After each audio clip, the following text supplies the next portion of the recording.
নতুন বছর এবং প্রত্যেককে নতুন বছর অনেক অনেক শুভেচ্ছা। Happy new year to everyone, happy new year.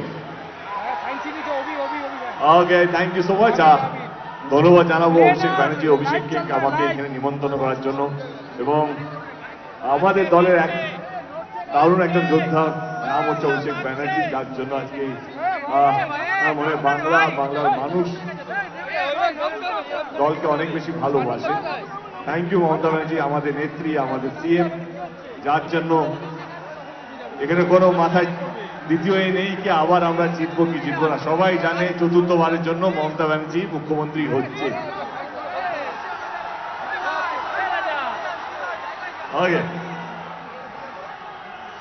ওকে, তোমার হ্যাশট্যাগ আমি বাংলার ডিজিটাল যোদ্ধা, তাই তো? ওকে দেবদা, আনরিয়াল ক্রেজ এখানে তোমার জন্য, যেটা সব সময় সব জায়গায় হয়।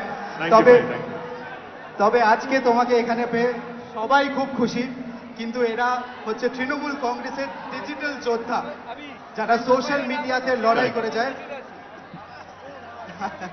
দিচ্ছি যাওয়ার আগে দিয়ে যাও, 1 মিনিট নাও। একটু দাঁড়িয়ে যাও।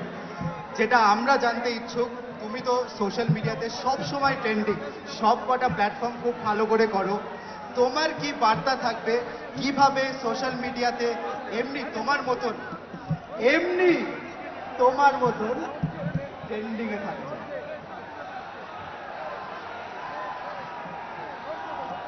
খুব ডিফিকাল্ট একটা সাবজেক্ট। একটা দুটো লাইন বলি প্লিজ, দুটো লাইন।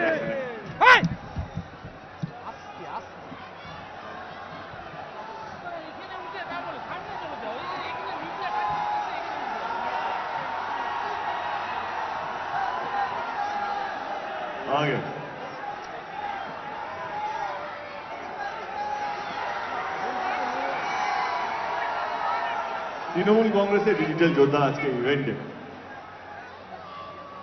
আমাকে বলা হলো ট্রেন্ডিং এ থাকার জন্য কি দরকার। সোশ্যাল মিডিয়া, আমি একটা কথা বলি, social media is the biggest weapon. এমন একটা জায়গা যেখানে তুমি তোমার মনের কথা বলতে পারো, তুমি তোমার কোম্পানির কথা বলতে পারো, তুমি তোমার দলের কথা বলতে পারো, তুমি নিজের কথা বলতে পারো, তুমি দেশের কথা বলতে পারো, তুমি যে কোনো বিষয় নিয়ে নিজের কথা বলতে পারো। ট্রেন্ডিং আজকের দিনে যে কোনো জিনিসও হতে পারে। তুমি যে কাকে গাল দিয়ে দাও, তুমি ট্রেন্ডিং এ চলে আসবে। তুমি একটা উল্টো পাল্টা লিখো, তোমার বেশি ফলোয়ার, তোমার বেশি লাইক, তোমার বেশি কি বলবো মেসেজ, কমেন্ট আসতে শুরু করে দেবে যদি নেগেটিভ হয়। কিন্তু পজিটিভিটি মধ্যে কম থাকে, ভালোবাসা কম, লাইক কম, শেয়ার কম, সমস্ত কিছু কম। কিন্তু সবচেয়ে বেশি যেটা থাকে তৃপ্তি, যে বস আমি ডিজিটাল মিডিয়াকে, ডিজিটাল প্ল্যাটফর্মটাকে বিশুদ্ধ করলাম না লাইক শেয়ারের জন্য। আমি তোমাদেরকে একটাই অনুরোধ করব, যেহেতু আমরা সবাই তৃণমূল কংগ্রেসের যোদ্ধা, আর এখন ডিজিটাল মিডিয়া যে কোনো দলের জন্য একটা বিশাল বড় প্ল্যাটফর্ম, একটা বিশাল বড় অস্ত্র। কারণ আজকে গ্রামে গ্রামে প্রত্যেকটা মানুষের হাতে স্মার্টফোন আছে। আজকে আমার মা যেহেতু একটা লাইন ইংলিশে লিখতে পারে না, কিন্তু ফেসবুক করে, ফেসবুকে ভিডিও দেখে, ফেসবুকে শেয়ার করতে পারে। আই এম শিওর বাংলা নয়, ভারতবর্ষ নয়, পৃথিবী জুড়ে সবারই হাতে স্মার্টফোন আছে। এবারে তোমরা কিভাবে ইউজ করবে এটা পুরোপুরি তোমাদের ব্যাপার। যেহেতু আমি মঞ্চে এসেছি, আমি এটুকু বলতে চাই, পৃথিবী কিভাবে চলছে আমার দেখার দরকার নেই, কিন্তু আমার যোদ্ধারা যেন ভালোভাবে চলে এইটা আমার দেখার দরকার আছে। আমার যোদ্ধারা কাউকে ছোট করবে না, আমার যোদ্ধারা কাউকে নিন্দা করবে না। কারণ আমাদের দল গত 15 বছর ধরে যে কাজ করেছে, সে কন্যাশ্রী হোক, লক্ষ্মীর ভান্ডার হোক, মানুষকে ভালো রাখার জন্য কাজ করেছে। আপনারা হচ্ছেন সেটার চোখ। আপনাদের চোখের মাধ্যমে গ্রাম বাংলা বলো বা ভারতবর্ষ বলো, পৃথিবী দেখবে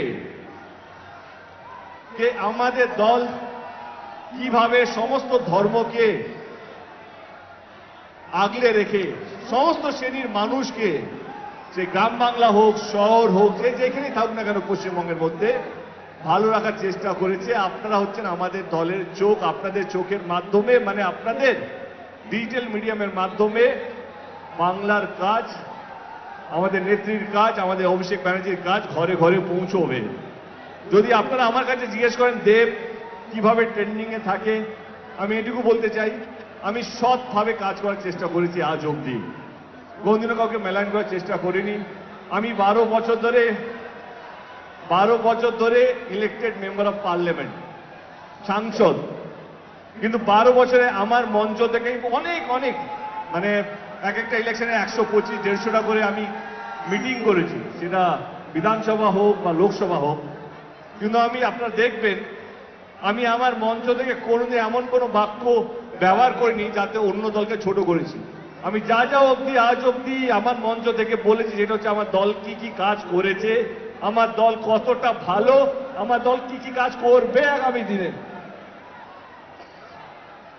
এটাই বলেছি। এবং আমরা 2011 থেকে প্রত্যেকবার জিতে এসেছি।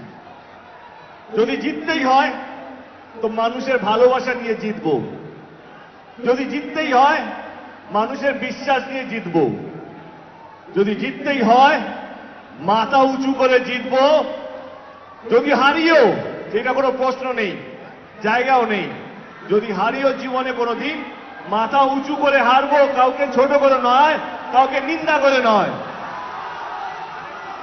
তোমরা ইউথ, তোমরা হচ্ছে ভবিষ্যৎ, তোমরা হচ্ছে আমাদের গর্ব, তোমরা হচ্ছে আমাদের দলের সম্পদ।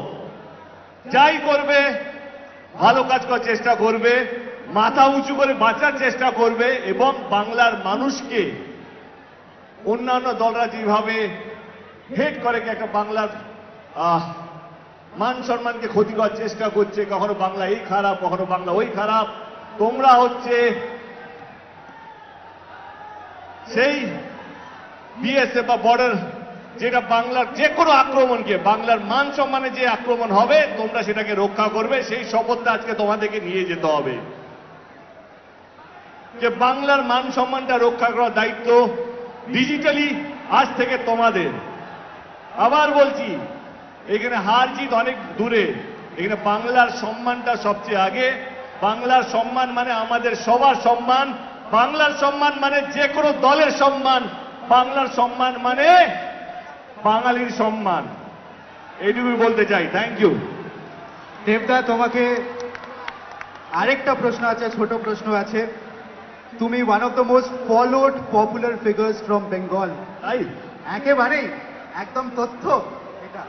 One of the most popular figures of Bengal দেবদা। সব সোশ্যাল মিডিয়াতে অনেক ফলোয়ার্স, কিন্তু অনেক ফলোয়ার্স এর সাথে আসে অনেক রেসপন্সিবিলিটিও, যেটা নিয়ে তুমি একটু আগেও কথা বললো। এখানে ডিজিটাল যোদ্ধারা আছে, তারা শুরু করছে নিজেদের সোশ্যাল মিডিয়ার জার্নি। 2 বছর পর হয়তো অনেক ফলোয়ার্স হবে, কিন্তু যেটা তুমি বললে একটু আগে, রেসপন্সিবিলিটি হচ্ছে সবচেয়ে বড় প্রায়োরিটি। সেইটা নিয়ে যদি তুমি একটু বার্তা দাও। আর মনে হয় ধরনের প্রশ্ন আমি অলরেডি অ্যাড্রেস করে নিয়েছি।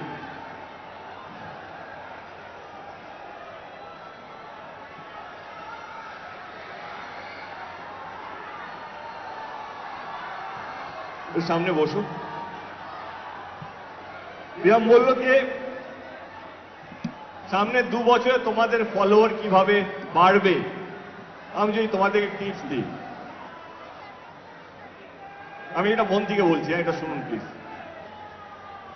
জীবনে কোনোদিনও ফলোয়ার বাড়ানোর জন্য কোনো কাজ করবেন না, সেটা সোশ্যাল মিডিয়া হোক বা জীবনে হোক। জীবনে সবসময় সম্মান বাড়ানোর জন্য কাজটা করবে। ফলোয়ার সবারই থাকে, সম্মান খুব কম মানুষের থাকে। যার সম্মান আছে, যার ফলোয়ার দরকার নেই, কলার তুলে এমনি ঘুরবে।